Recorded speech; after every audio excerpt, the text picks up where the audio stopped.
안녕하세요. 제가 편집하면서 느꼈는데 생각보다 화면에 얼굴 가깝게 하고 찍었더라고요.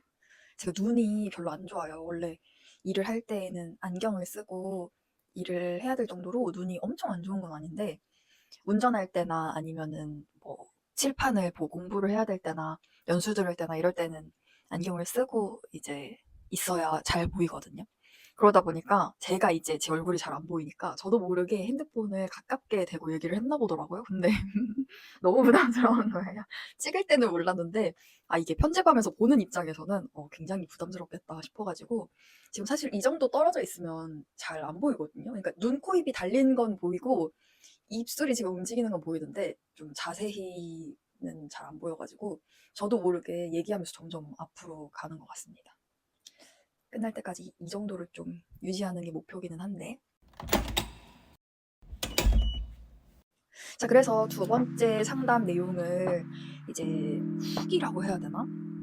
남겨보려고 하는데, 그 검사 결과에 대한 이야기가 많아가지고 이거를 하나하나 줄줄이 읽을 필요는 없겠다 싶더라고요. 왜냐하면 제가 이 영상을 찍는 목적이 누구한테 내가 지금 이런 상태예요, 그리고 이만큼 나아졌어요, 뭐 이런 거를 증명하려고 하는 게 아니라 제가 이런 상담을 하면서 느낀 점, 그리고 좀 생각이 바뀐 것들, 그런 것들을 이제 이야기를 하고 나누고 싶어서 영상을 찍는 거지, 이거 검사 결과까지 하나하나 얘기하면 끝도 없겠다 싶어가지고 검사 결과는 대표적인 것만 이렇게 이야기를 하고 더 자세한 내용은 더보기란에 글로 첨부를 할 생각입니다. 그래서 글이 굉장히 길거든요. 말하는 것만 해도 이렇게 긴데 글이 얼마나 길겠어요. 이걸 좀 축약해서 알아듣기 쉽게 표현한 게 영상인데 글이 되게 길어가지고 이거 나중에 책으로 써야겠다 싶을 정도로 내용이 조금 많긴 합니다. 그래서 두 번째 상담이 벌써 지금 일주일 지났거든요. 오늘이 토요일이니까 이게 다음 주로 또 밀리면 안 될 것 같아가지고 이번 주에 꼭 찍어야겠다 싶어서 찍는 건데, 좀 많이 휘발이 되기는 했어요. 그런데 그 첫날을 제가 회상을 해보자면 좀 많이 겁이 났던 것 같아요. 그러니까 그 시험 보러 가는 기분 있잖아요. 대학 다닐 때 전공 시험 치러 가는 기분이라고 해야 되나? 기분이 뭔가 막막하기도 하고 떨리기도 하고 빨리 지나갔으면 좋겠기도 하고 안 왔으면 좋겠기도 하고 그런 기분이 들더라고요. 첫 시간 때 이제 어떤 상담이 진행될 거라고 이야기를 들은 상태였기 때문에 내 아픈 상처를 이야기를 해야 된다는 생각에 부담감이 일단은 제일 컸고, 그리고 상담 가기 전에 저는 제가 너무나 경계성 성격장애라는 생각이 강했고, 그 주위에 상담해 주시는 분도 그리고 의사 선생님도 저를 그렇게 진단을 했기 때문에 전혀 의심하지 않은 상태에서 지금 상담해 주시는 선생님께서는 좀 더 온화한 시각으로 봐 주셨잖아요. 그래서 제가 MMPI-2 검사한 거랑 TCI 검사한 거를 다시 출력을 해 가지고 검사 결과를 봤어요. 근데 그때는 사실 지금보다 더 힘들 때였거든요. 정말 자살 시도하는 제 모습이 뭔가 음 환영이라고 해야 되나? 환상이라고 해야 되나? 그 머릿속에 싹 스쳐 지나갈 정도로 되게 마음이 불안정한 상태였기 때문에 지금보다는 좀 더 검사 결과가 극적으로 나오기는 했겠지만, 그렇다고 막 검사 결과가 굉장히 달라진다거나 하지는 않을 거라서 지금이랑 좀 비슷한데 더 힘들었던 정도라고 생각을 하고, 그걸 감안을 하고 이제 검사 결과를 하나하나 뜯어봤는데 역시나 검사 결과는 좋지 않았고, 그리고 선생님께도 이거를 좀 보여드리고 싶다. 왜냐면 나의 상황을 하나하나 말로 설명하는 건 진짜 괴롭거든요. 그런데 차라리 검사 결과가 이렇게 딱 있으면 내 치부를 하나하나 꺼내가면서 뭔가 2차적으로 내 스스로에게 상처를 주는 그런 경험은 안 할 수 있으니까 검사 결과를 이제 보여드린 거죠. 저를 조금 더 쉽게 이해할 수 있으니까요, 검사 결과를 보면. 그래서 두 장을 이제 챙겨간 거예요. TCI 검사지랑 MMPI 검사지를 이렇게 딱 클립으로 해가지고 가져다 드렸죠. 그래서 봤더니 TCI 검사지에 제가 100점이 나온 게 위험 회피라는 점수가 있대요. 그러니까 위험 회피 점수가 낮은 사람은, 제 전 남자친구는 이게 낮았거든요. 낮은 사람은 새로운 일에 도전하는 것이 즐겁고 뭐 그런 거를 통해서 배우는 걸 좋아하고 그런 성격인 거고, 저는 새로운 상황이 너무 싫은 거죠. 그냥 내가 알고 있는 그런 일들만 일어나는 게 좋지 새로운 이벤트가 발생한다거나 그런 거를 굉장히 싫어하는 성격인 거예요. 근데 이제 100점이 나왔으니까 좀 웃기잖아요. 뭐 98점, 99점만 해도 높다 할 텐데 100점이 나왔으니까 그거 가지고 일단 첫 번째로는 웃으셨고, 그리고 좀 유의미하다고 말씀하셨던 결과가 연대감과 자기초월 점수라고 하셨거든요. 그래서 그 부분을 보고 저는 사실 연대감, 자기초월 점수 이렇게 점수 척도를 보면 좀 말이 어렵잖아요. 전문 용어 같잖아요. 근데 이거를 보고서는 정말 힘이 다 소진된 게 느껴진다. 도저히 이거는 혼자서 어떻게 할 수가 없는 모습처럼 느껴진다. 이렇게 말씀을 하시더라고요. 그래서 내가 그랬나? 라는 생각이 약간 들기도 했어요. 그리고 그다음에 MMPI 검사 결과를 이제 같이 봤는데 그거는 양이 너무 방대해서 하나하나 짚어줄 수는 없지만 일단 불안하고 우울이 아주 높았고 그리고 선생님께서도 보시기에 이 MMPI 척도 나온 걸로만 보면 자기도 경계성 성격장애라고 진단을 하는 것이 맞다고 생각을 했을 것 같다. 그런데 이제 TCI 검사랑 같이 복합적으로 살펴보니까 조금 많이 힘들고 지친 상태에서 이런 모습을 보였고 그리고 사회적으로 어떤 그러니까 남자친구 외에 다른 사람들하고는 그런 문제가 없었잖아요. 지금까지도 없었고. 그래서 그런 것들을 좀 복합적으로 살펴봤을 때는 이 검사만 가지고 그렇게 진단을 하는 것은 좀 위험할 것 같다라고 이야기를 하셨어요. 그리고 저는 그래프에서 80점 정도가 나와서 우울도 그렇고 불안도 그렇고 한 87점 하고 85점 사이를 이렇게 그 사이 정도에 좀 찍혀 있더라고요. 그래서 생각보다 높지 않네라고 생각을 했거든요. 왜냐면 보통 100점 만점을 떠올리고 거기에 80점 정도의 이렇게 점이 찍혀 있으니까 뭐 내가 생각한 것만큼 엄청 심각하진 않나 보다라고 생각을 했는데 이게 되게 높은 거라고 하시더라고요. 그래서 정확히 몇 점이라고 말씀을 하셨는지는 잘 기억이 안 나는데 뭐 65점이라고 했던가 70점이라고 했던가 그 점수 이상으로 넘어가면 이제 병원 치료를 권하고 약물 치료를 해야 되는 정도라고 했는데 80점이 넘어가는 건 굉장히 높은 거다라고 이야기를 하셨거든요. 그래서 어 그렇구나. 그래서 내가 약물 치료를 받는 중에 그 검사를 진행을 해 가지고 좀 추가적으로 약물 치료를 받아야 된다, 병원 치료를 받아야 된다 이런 말씀을 안 하셨던 거지 '이 점수가 생각보다 높은 점수구나.'라는 생각이 들었고 그리고 또 유의미하게 말을 할 수 있는 게 이제 억압 척도하고 자아 강도 척도였는데 제가 검사 결과에서 적대감 과잉 통제 척도가 높은데 억압하고 자아 강도 척도가 낮았대요. 그래서 이 척도를 살펴봤을 때 이게 무슨 의미냐면 분노와 같은 부정적인 감정을 표현하면 나중에 나한테 문제가 생길 것을 알아. 예를 들어서 뭐 상사, 교장, 교감 선생님이 나에게 어떤 불합리한 요구를 했을 때 내가 여기서 있는 그대로 분노하면 화를 내고 따지고 들면 나중에 저한테 불이익이 있는 것을 알면서도 이거를 조절하기가 힘들다는 거예요. 내가 이렇게 이 사람한테 화를 내면 나중에 문제가 생길 거를 알매도 그렇게 조절하지 못하고 있는 그대로 이제 분노를 한다는 거죠. 그래서 이게 좀 특이하다라고 하셨거든요. 그리고 저도 그 얘기를 들으면서 나 약간 그런 것 같아 라는 생각이 들었어요. 그래서 선생님께도 이게 가장 걱정이다라고 말씀을 드렸죠. 그러니까 머리로는 아는데 지금은 제가 안정적인 상태니까 음, 이성적으로 판단이 가능한데 그렇게 뭔가 확 뭐라고 해야 될까요? 핀트가 우리 속된 말로 삔또 상한다고 하잖아요. 정말 머릿속에 있는 그 전구에 있는 필라멘트 아시죠? 그 필라멘트가 딱 끊어지는 것처럼 그렇게 이성의 끈이 딱 끊어지는 순간이 있거든요. 그럴 때는 정말 제가 불같이 화를 내요. 그때는 이성적으로 뭐 생각하고 그럴 게 없죠. 아마 다른 분들도 그렇게 화가 나는 상황에서는 다 마찬가지일 것 같아요. 막 너무 화가 날 때는 이게 감정 조절이 안 되잖아요. 근데 전 남들보다 약간 이게 쉽게 확 끌어오르고 확 이렇게 내려앉고 그렇게 감정 기복이 크다는 게 느껴지는 편이라서 그게 너무 걱정된다. 저도 왜 그런지 모르겠다. 이렇게 이야기를 했는데 이런 것들이 다 제 어렸을 때 유년 시절과 연관이 되어 있다는 거죠. 그래서 여기에서부터 부모님이 어떻게 행동을 하셨는지 그리고 전 유년 시절에 어떤 아이였는지 이런 거를 설명을 드렸거든요. 왜냐면 부모님께서 저를 엄하게 키우셨다고 하면 이런 감정들도 사실은 다 억압을 시켜야 되는 거잖아요. 근데 이상하게 제가 좀 엄한 부모님 밑에서 자랐음에도 그렇게 감정을 이렇게 폭발시킨 때가 있다는 게 좀 특이하다라는 식으로 말씀을 하셨던 거거든요.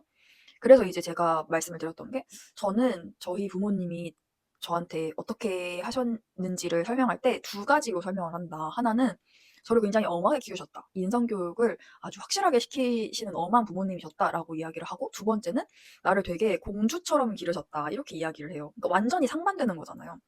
그러니까 어떻게 이렇게 다른 거냐면, 저희 부모님께서는 인성 교육을 굉장히 예절 교육이라고 하잖아요. 예절 교육을 아주 강하게 시키는 옛날 부모님 같은 분이셨는데, 그와 동시에 저한테 집안일을 안 시키셨어요. 그런 거 있잖아요. "너 집안일 할 필요 없어. 너는 공부만 하면 돼. 공부만 하면 나머지 뒷바라지는 부모님이 다 해줄 거니까 너는 학생이니까 학생의 본분을 잊지 말아라. 너는 공부만 열심히 하면 된다." 약간 이런 식이셨거든요. 그래서 저는 부모님이 굉장히 엄하셨음에도 먹고 싶은 거, 입고 싶은 거, 사고 싶은 거, 하고 싶은 거를 다 했어요. 내가 하고 싶은 건 다 해야 되는 성격이었고, 그리고 부모님이 약간 그렇게 해 주셨기 때문에 그거를 당연하다고 여겼던 것 같아요. 그러다 보니까 남자친구랑 사이에서 뭔가 내가 하고 싶은 대로 못하는 상황이 생기면 진짜 애처럼, 애들이 막 이마트나 홈플러스에서 장난감 사 달라고 떼쓰는 것처럼 그렇게 막 이제 분노 폭발을 하는 거죠. 남자친구가 예를 들어서 저랑 같이 데이트를 못 하고 뭐 어디 다른 데를 가야 된다, 다른 일정이 있다 하면은 그게 납득이 되면 상관이 없는데, 납득이 안 되는 상황, 그러니까 상대가 제가 느끼기에 충분하게 설명을 안 해 줬다 싶으면 이제 화를 막 그렇게 내는 거죠.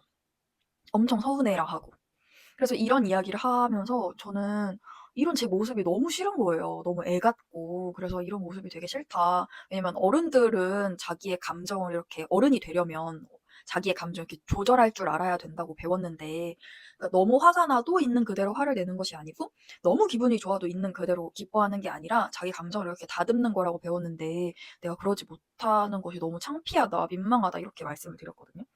근데 이제 선생님께서는 저의 가정사를 이렇게 딱 듣더니, 아마 부모님도 완벽한 존재가 아니기 때문에 제가 느끼기에 불합리한 요구를 했을 때가 있을 거래요.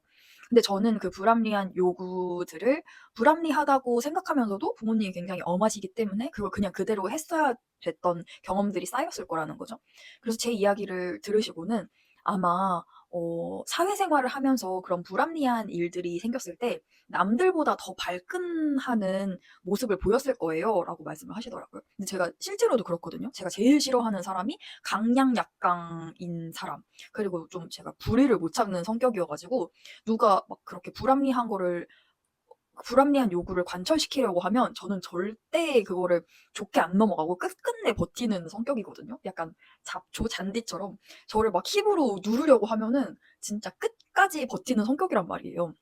그래서 저도 이 성격이 왜 그런지는 그냥 자기 성향인가? '원래 태어나기를 이렇게 태어났나?'라고 느끼긴 했는데, 또 그렇게 연결 지어서 말씀을 해 주시니까 되게 신기했고, 그리고 선생님 말씀을 들으면서 "퍼즐이 맞춰지는 것 같아요."라고 했던 게, 제 남자친구가 저한테 이런 말을 되게 많이 했었거든요. "너는 납득만 시켜주면 된다고 하는데 내가 살면서 너한테 항상 무슨 얘기를 할 때마다 납득을 시켜줄 수가 없다. 그리고 사회생활을 하면서 너가 납득이 안 돼도 해야 되는 일이 있는 건데 어떻게 매사에 다 너를 납득을 시키면서 일을 진행을 할 수가 있겠냐. 너가 납득이 안 돼도 알겠다라고 하는 순간이 있어야 된다."라는 식으로 이렇게 저한테 이야기를 해준 거거든요. 근데 저는 그게 되게 맞다고 생각했고, 남자친구가 제 어떻게 보면은 인생 선배니까 그렇게 해야 된다고 생각을 했다고 했는데, 선생님은 그 말씀을 그 이야기를 듣더니 화를 내시는 거예요. 아니, 그러면 남자친구는 본인이 그런 유형의 사람인지도 알았으면서 납득을 안 시켜줬다는 거예요? 막 하시면서, 이 사람은 납득만 시켜주면 다 오케이 할 사람인데 그거를 안 해준 거라면서 너무 막 화를 내시는 거예요. 그래서 제가 그렇게 막 하시면서도 "아, 제가 말이 너무 많았죠 오늘?" 막 이렇게 하시는데, 말 많이 해 주셔서 저는 너무 좋았다고 했을 정도로 선생님이 막 진심으로 화를 내시는 거예요. 그래서 그 말씀을 드렸죠. "남자친구는 저보다 나이도 많았고, 그리고 제가 생각했을 때도 그게 어른스러운 모습인 것 같아서 나는 그것을 배우려고, 제 자신을 바꾸려고 노력을 했다."라고 말씀을 드렸더니, 지금 그 말은 어떤 거냐면, 초등학생한테 중고등학생 수준의, 그러니까 예를 들어서 수학의 정석 책을 풀라고 해 놓고 어려워하니까 제대로 못 푸니까 그 초등학생 애한테 "너는 학습 장애가 있는 애다. 너는 좀 뭐 잘못된 애다." 약간 이런 식으로 핀잔을 주는 거랑 마찬가지래요. 그러니까 지금 수준이 어떤 수준이냐면, 일단은 납득을 시켜 줘야 되고, 그게 이제 됐으면 만약에 당장 납득을 시켜줄 수 없는 상황이면 사후에라도 납득을 시켜주는 식으로 이렇게 단계적으로 훈련을 해야 되는데, 그게 아니라 갑자기 아무것도 모르는 애한테 어른 수준의 어떤 그 답변을 요구를 한다는 것은 말이 안 된다는 거죠. 그래서 그 이야기도 조금 맞는 말이다 싶었어요. 왜냐면 저도 연애할 때 그 얘기를 되게 많이 했거든요. 나와 신뢰를 쌓는 방법은, 그러니까 남자친구는 외부 활동을 하는 걸 굉장히 좋아하는 사람이었거든요. 그래서 내가 당신이 외부 활동하는 것에 어떤 의심이나 그런 것 없이, 불안 없이 신뢰를 가질 수 있는 방법은 그렇게 어 작은 것부터 쌓아가는 거라고 이야기를 했거든요. 내가 요구하는 작은 것부터 오빠가, 남자친구가 해 주는 걸 내가 알았으면 '아, 이 사람은 내가 믿을 수 있는 사람이구나. 그래서 나와 신뢰를 쌓는 방법은 그렇게 작은 것에서부터 신뢰를 쌓아가는 거다.'라고 이야기를 했었는데, 그때 남자친구는 자기가 그렇게 노력해도 "넌 안 될 것 같아."라고 이야기를 했단 말이에요.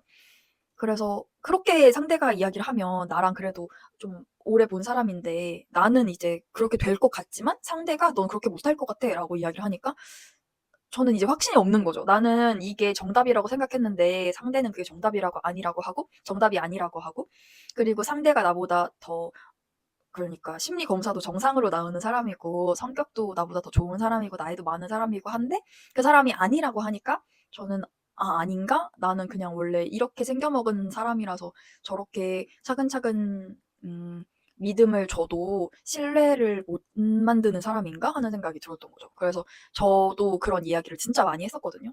그러니까 "작은 것부터 우리 시작하자. 그리고 이런 것들이 쌓이고 쌓여서 시간이 흐르면 나도 이제 자연스럽게 당신에 대한 믿음이 생길 거 아니냐."라고 이야기를 했는데, 그게 이제 잘 안 됐던 거죠. 그런데 그런 과정들이 선생님이랑 같이 상담을 하면서 좀 떠오르기도 했었어요. 그리고 제가 이야기를 하면서 새로운 걸 되게 많이 깨달았다. '아, 그렇구나.' 하고 행동을 많이 바꾸게 됐다. 이런 이야기를 많이 했거든요. 예를 들어서 "어른들은 감정을 있는 그대로 표현하지 않는다. 너무 좋아도 좀 조절할 줄 알아야 되고, 너무 화가 나도 조절할 줄 알아야 된다." 이것도 제가 상담을 통해서 배운 거기 때문에 그러려고 노력을 한다고 이제 이야기를 했었고, 그리고 남자친구한테도 "너는 납득이 되어야지만 넘어가는 애다. 그런데 모든 일들이 다 그렇게 납득을 할 수 있는 상황이 주어지는 게 아니다. 너가 납득이 안 되어도 그냥 알겠다고 해야 되는 순간들이 생길 것이다." 라고 이야기를 했던 것도 이제 그때 알아서 '아, 그것도 고쳐야겠다.' 뭐 생각을 했다. 아무튼 이런 식으로 최근에 알게 된 내용들이 이제 많다고 선생님께 말씀을 드렸더니, 그런 이야기가 우리가 상담하면서 많이 나온 것 같은데, 그 이야기를 들으니까 되게 많이 고립되었었나 보다 하는 생각이 든다고 하셨거든요. 그래서 저도 에피소드가 생각이 난 거예요. 저 학창 시절 에피소드가. 그게 뭐였냐면, 제가 지금 이런 상담을 받을 수 있게 도와준 친구가 있거든요. 제 고등학교 동창이고 정말 몇 안 되는 저의 소중한 친구인데, 그 친구가 고3 땐가 얘 한번 폭탄 발언을 한 적이 있어요. "나는 이제 너랑 친구 안 하겠다. 왜냐면 자기랑 몇 년을 같이 지냈는데 나는 너에 대해 아는 게 없다. 너가 어디 사는지, 너의 부모님은 무슨 일을 하는지, 뭐 넌 뭘 좋아하는지, 이런 시시콜콜한 것들을 내가 하나도 모르지 않느냐. 이게 무슨 친구냐. 우리는 친구가 아니다." 이런 이야기를 했거든요. 그러니까 어떤 결심을 하고 이제 그런 이야기를 한 거죠, 서운하다는 거를. 그래서 저는 그런 시시콜콜한 이야기를 왜 해야 되는지도 몰랐고, 그리고 제 친구가 저한테 "자기 얘기를 너무 안 한다."라는 거를 그때 '아, 내가 자기 이야기를 못 하는구나.'라는 거를 그 친구의 이야기를 듣고 알았다라고 했더니, 그래서 "어떻게 했냐."고 하시기에 "아, 내가 정말 몰랐다. 미안하다. 그러려던 게 아니었고 내가 고쳐 보겠다."라고 이야기를 했고, 그래서 지금은 좀 노력을 하고 있고, 이제 그 친구가 지금 미술 치료를 하고 있거 전공을 해서, 전공을 그쵸. 전공을 했죠. 그래서 대학을 졸업을 했단 말이에요, 그 전공으로. 그러면서 이제 저에 대해서 좀 이해를 고등학교 때보다는 더 하는 것 같아서 너무 예전처럼 저한테 자기 이야기를 못하는 것에 대해서 서운해한다거나 하진 않는다라고 말씀을 드렸는데, 선생님께서 뭐라고 하셨냐면, 근데 그 상황에서 "너가 궁금하면 물어보면 되잖아." 이런 식으로 화를 낼 수도 있었는데 그걸 그냥 들어 줬네요. 이렇게 말씀을 하시는 거예요. 근데 그게 다른 분들은 '그럴 수도 있지.'라고 생각하실지 모르겠는데, 저는 너무 충격을 받았어요, 그 사고방식에 대해서. 상대가 나한테 서운한 게 있어 가지고 "나 이거 서운해. 너 왜 그래?" "너한테 문제 있어."라고 말을 했는데 그러면은 저는 사고방식이 어떻게 되냐면 내가 진짜 친구한테 실수 안 하려고 잘못 안 하려고 되게 노력을 했는데도 '내가 그런 부족한 면이 있었구나. 아 얼마나 나한테 화가 났으면 저렇게까지 이야기를 할까? 내가 빨리 이거 고쳐야겠다.' 이게 사고방식 사고 회로거든요. 그냥 이게 정답인 줄 알았어. 진리인 줄 알았고 모든 사람들이 다 이렇게 생각하는 줄 알았거든요. 근데 선생님이 그런 말씀을 하시니까 너무 충격인 거예요. 그 상황에 내 선택 이외에 다른 선택지가 있었다고 싶은 생각이 드는 거죠. 친구가 서운하다고 너 그거 바꾸라고 할 때 화를 내는 선택지가 있다고? 그게 너무 충격인 거예요. 그래서 상담을 하면서 정말 느끼는 게 제 세계가 깨지는 느낌 있죠. 제 마음에 있는 알이 알의 껍질이 깨지는 기분이 들어요. 그 세계가 깨지면서 확장이 되는 느낌이 드는 것 같아요. 지금까지는 그냥 내 생각 밖에 그러니까 내 우물안 개구리처럼 내 생각이 전부고 남들도 다 저처럼 생각하는 줄 알았고 이게 정답이라고 생각을 했거든요. 근데 다른 사람들과 교류를 하니까 그게 전부가 아니라는 '내가 알던 게 정답이 아니야. 내가 알던 게 전부가 아니라고?' 하는 생각들이 되게 많이 드는 것 같아요. 그래서 기분이 좋다기보다는 뭐라고 해야 되지? 혼란스러워요. 약간 충격적이고 혼란스럽고 이 기분을 뭐라고 설명하기가 참 힘드네요. 그러니까 외국에 던져진 느낌이라고 해야 되나? 익숙하지 않은 너무나 낯선 경험을 갑자기 확 하니까 제 경험의 폭이 넓어지고 세계가 확장되는 것을 느끼면서도 되게 낯설어요. 그리고 심지어 이건 눈에 보이는 변화가 아니잖아요. 눈에 보이는 변화면 그래도 좀 쉽게 적응을 할 것 같은데 내 머릿속에서 이루어지는 변화라서 약간 혼란스러워요. 좋으면서도 혼란스러운 느낌? 근데 이게 지금 세 발의 피잖아요. 배울 게 한가득이거든요. 그래서 좀 사실 조급하긴 해요. 선생님께서 조급해하지 말라고 하셨는데 제가 벌써 나이가 30인데 해가 넘어가면 또 31인데 마음이 조금 조급해지긴 합니다. 아 그리고 제가 검사지를 정말 소중하게 가슴에 품고 나갔거든요. 이게 뭔가 제가 자아가 흐리다 보니까 이런 검사에 좀 집착하는 게 있어요. 검사 결과가 나오면 '아 이게 나구나.' 하면서 뭔가 마음이 좀 편안해진다고 해야 되나? 안정이 된다고 해야 되나? '그래 나는 이런 사람이야.' 하면서 '이 검사 결과가 나야.'라는 생각을 하는 것 같은데 선생님께서도 그 말씀을 하시더라고요. "그 검사 결과를 가지고 이게 나라고 생각을 하면 안 된다. 이게 현재 나의 상태라고 생각을 하면 치료가 더 힘들어진다."라고 말씀을 하셨거든요. 그래서 제가 이거는 이 검사는 상담소에서 했던 거고 그리고 그 교육청에서 지원을 해준 심리 검사가 있었어요. 이제 교원 치유 사업을 굉장히 많이 하거든요. 마음이 힘든 교사들이 많다 보니까 교육청에서도 지원을 많이 해 주는데 거기에서 이제 심리 검사 2개를 이제 지원을 해 준다고 해서 제가 하나는 PAI라고 처음 들어봤는데 검사를 이제 받았어요. 다행이네. 학교 이름 나오나 저도 모르게 확인했는데 다행히 학교 이름은 안 나오네요. 근데 여기에서 제가 놀랐던 게 뭐냐면 INF 척도라고 저빈도 척도라는 게 있는데 이게 100분위 점수가 96.2점이 나온 거예요. 매우 높음으로 나온 거예요. 근데 이게 무슨 뜻이냐면 이게 그거거든요. 신뢰도 척도거든요. 그러니까 신뢰도가 낮다는 뜻이에요. 그래서 문항 내용에 대해 적절하게 반응하지 못했다고 볼 수 있습니다. 독해력 문제, 무선 반응, 정신적 혼동, 채점 오류 등과 같은 원인이 있을 수 있으나 원인이 어디에 있든지 간에 검사 결과는 타당하지 않다고 보아야 하고 어떤 임상적 해석도 시도하기 어렵습니다. 이러한 경우 수검자에게 저빈도 척도 전체 문항에 대해 다시 물어볼 필요가 있습니다. 라고 되어 있거든요. 근데 아무리 생각해도 제가 독해력에 문제가 있어서 문제를 잘못 채점하진 않았을 것 같고 왜냐면은 저는 이런 심리 검사 를 할 때 굉장히 솔직하게 채점을 하거든요. 그래서 선생님께서도 "아 문항을 보니까 굉장히 솔직하게 검사를 하셨네요." 이렇게 말씀을 하실 정도로 저는 진짜 있는 그대로 솔직하게 제 모습을 보여주려고 하는데 여기에서 무선 반응이 나왔다고 하는 거예요. 그래서 '무선 반응이 뭐야?' 하고 제가 지식인에 검색을 해 봤더니 이게 그거래요. 그 검사를 하는 사람이 자기 자신을 나쁘게 보이도록 체크를 하는 경우에 무선 반응 점수가 높게 나온다고 하더라고요. 그래서 이것도 역시 여러 가지 원인이 있을 수 있대요. 어떤 내가 아프게 보임으로 인해서 2차적 이득이 있는 경우에 무선 반응이 높게 나오는 경우도 있고, 그리고 또 거기서는 어떤 표현을 썼냐면 cry for help. 그러니까 내가 너무 괴로우니까 이것에 대한 표현으로, 나를 도와달라는 표현으로 이렇게 무선 반응 점수가 높게 나오는 경우가 있다고 하더라고요. 그래서 어찌 됐건 제가 제 자신을 좀 무의식적으로인지 의식적으로인지 나쁘게 보는 경향이 있나 봐요. 부정적으로 이제 자기를 인식하는 경향이 있어서 그게 약간 일맥상통하지 않았을까. 왜냐면 선생님께서도 MMPI 검사 결과로만 보면 경계성 성격 장애가 의심된다고 하셨거든요. 근데 실제로는 복합적으로 봤을 때는 좀 그렇다고 하기는 애매한 부분이 있다고 하는 게, 저도 뭔가 검사 결과는 이렇게 아주 안 좋게 나왔지만 실제로는 그렇게까지 나쁜 상황은 아닐 것 같다는 생각이 들기도 했어요.